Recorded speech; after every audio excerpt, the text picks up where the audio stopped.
After a long day of filming and walking through Manila's crowded streets, my shoulders were tight, my legs heavy, so I decided to get a massage. Nothing special, just an hour to relax. But what I didn't know was that this simple decision would turn into one of the most memorable cultural experiences I've had in the Philippines. The massage shop was small, tucked between a bakery and a laundry shop. The sign outside read, "Full Body Massage 400. That's about 10,001 in Korea. I'd pay at least 60,000. So I thought, let's see how different it really is. When I opened the door, I was immediately greeted with a bright, "Hello, sir, how are you today?"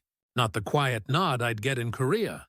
The staff smiled, laughed, and made me feel like I was walking into a friend's house. One woman came forward. "You want hard, medium, or soft?" Her tone wasn't formal or rehearsed. It was warm and personal. Already, I felt something different. In Korea, everything is precise.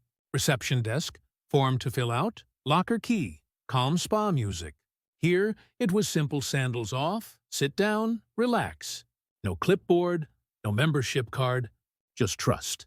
The room smelled like coconut oil and peppermint. There were curtains instead of private rooms, and faint Tagalog pop music playing.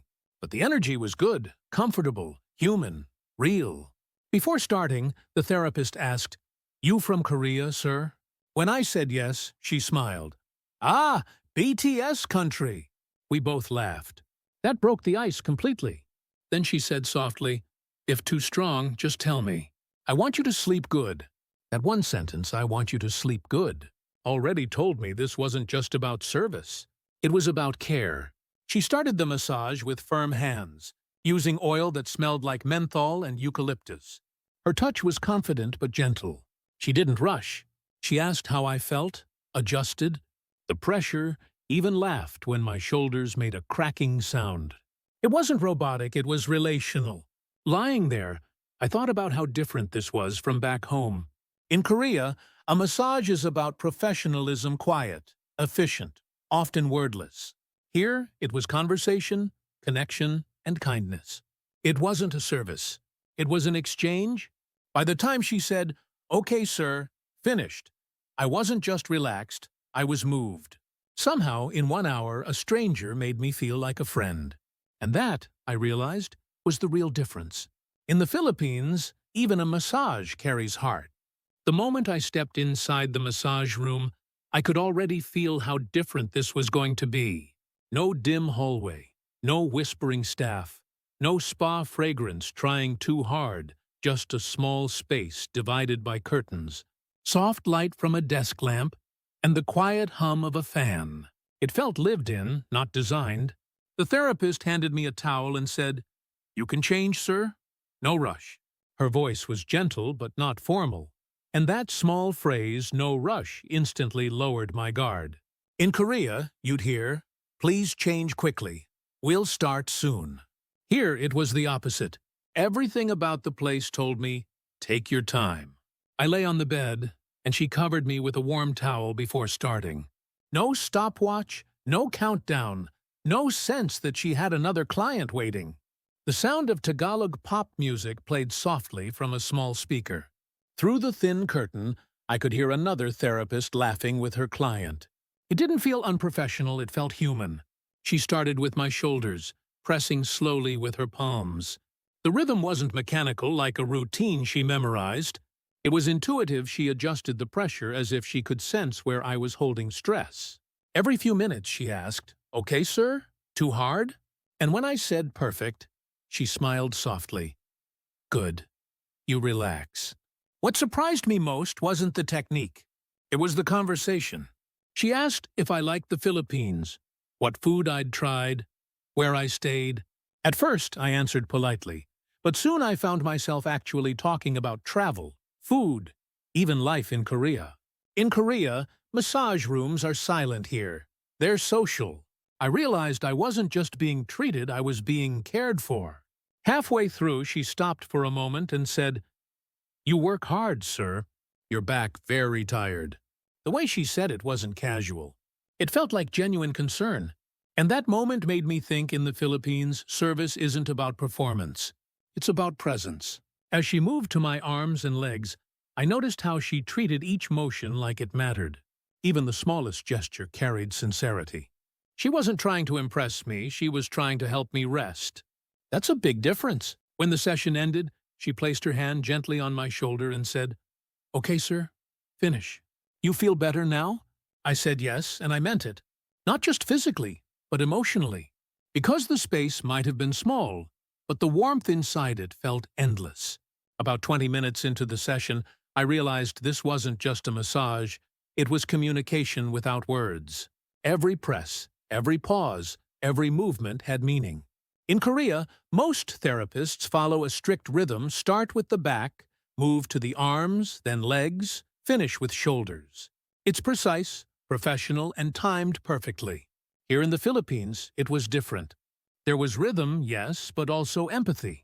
The therapist adjusted her pressure each time I reacted, reading my body language instead of a timer. When I tensed, she softened. When I relaxed, she went deeper. It was like she was listening not to my words, but to my body. "Too hard, sir?" "No, it's good." "Okay, tell me if it hurts, huh?" That simple back and forth felt more real than any scripted customer care line I'd ever heard in Korea. She started using her elbows to release tension from my shoulders. It was firm, but not aggressive. At one point, she laughed softly and said, "You're back very stressed, sir."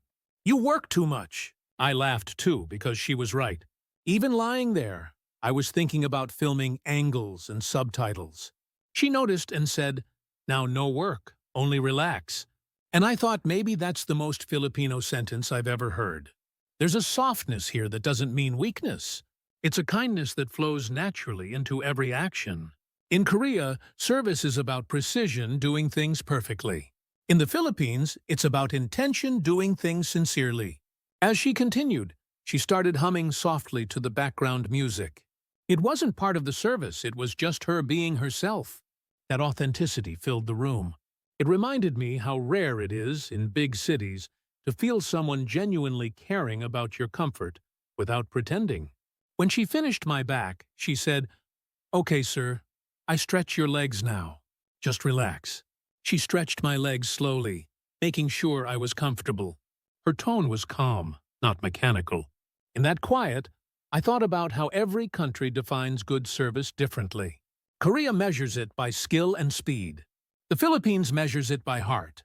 When she finally said, "Done, sir," I felt light not just in my body, but in my thoughts. It wasn't the best massage I'd ever had, technically, but it was, without question, the most human. When the therapist finally said, "Okay, sir," finished, I opened my eyes slowly. For a second, I didn't know where I was. That's how relaxed I felt.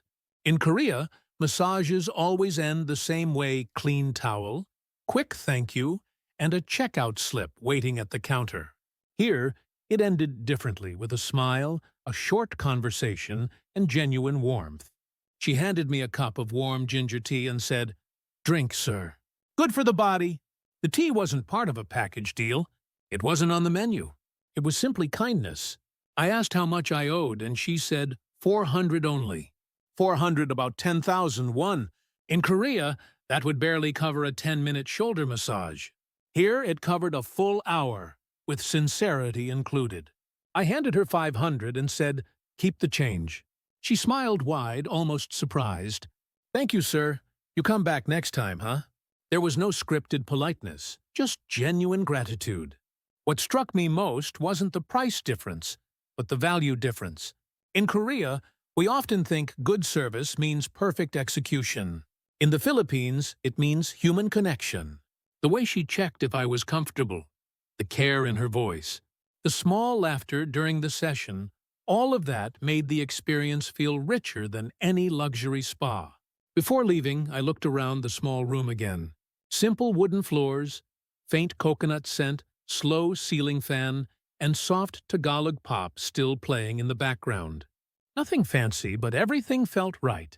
It reminded me that warmth doesn't come from expensive decor or perfect service design. It comes from people. As I stepped outside, the air was still humid and the streets were buzzing. But I felt lighter. Not just because of the massage, because of the care that came with it. She didn't just ease my muscles, she eased my mind. And that's something money can't buy. In that moment, I understood what Filipino service really means. It's not about the clock, or the brand, or the polish. It's about the heart behind the hands. Walking back to my hotel that night, I kept thinking about what had just happened.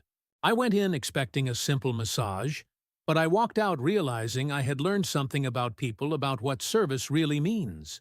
In Korea, we think of service as performance. It's about how fast, how precise, how polished something is. We value consistency, professionalism, and quiet efficiency. And that's not wrong, it's part of who we are as a culture. But in the Philippines, service means something different. It's not about perfection. It's about presence. When the therapist smiled, asked how I felt, remembered to adjust her pressure, or handed me tea afterward, those weren't part of a corporate system. They came from empathy. There was no training manual for that. It was simply how people here interact with heart. And that made me realize something deeper. When service becomes too mechanical, it loses its soul.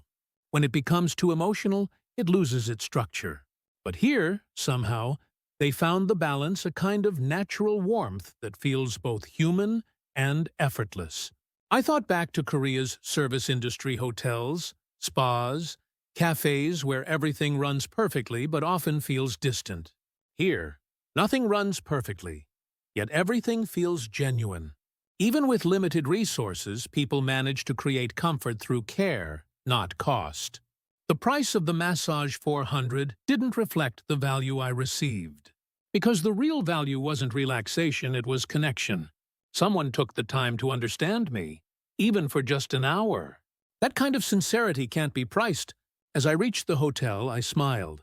The city was still buzzing, tricycles passing by, neon lights flickering, people laughing in the distance.